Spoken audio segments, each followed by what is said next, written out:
रायगड लोकसभा मतदारसंघामधील महायुतीचे उमेदवार सुनील तटकरे यांनी गुरुवारी त्यांचा उमेदवारी अर्ज जिल्हाधिकारी तथा जिल्हा निवडणूक निर्णय अधिकारी किशन जावळे यांच्याकडे सादर केलाय।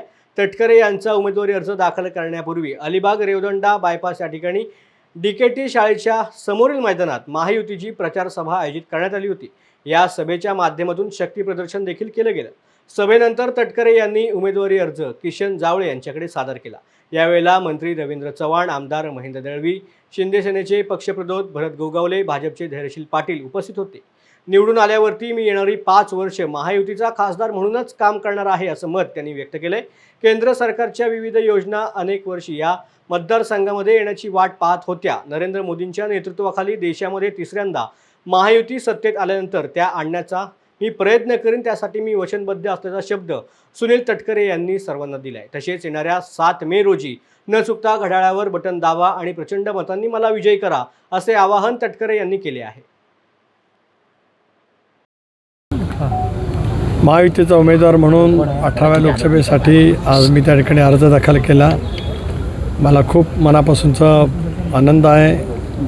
मी आज नामदार रवींद्रजी चव्हाण, नामदार उदयजी सामंत, नामदार हसन मुश्रीफ, आज या ठिकाणी उपस्थित असलेले आमदार भरत गोगावले, आमदार रवी पाटील, आमदार महेंद्र दळवी, आमदार योगेशजी कदम, माजी आमदार धैर्यशील पाटील, माजी आमदार डॉक्टर विनय राथू, मनसेचे नेते नितीन सरदेसाई आणि इतर माझे सर्व घटक पक्षाचे प्रमुख, या सर्वांचे मी आभार मानतो।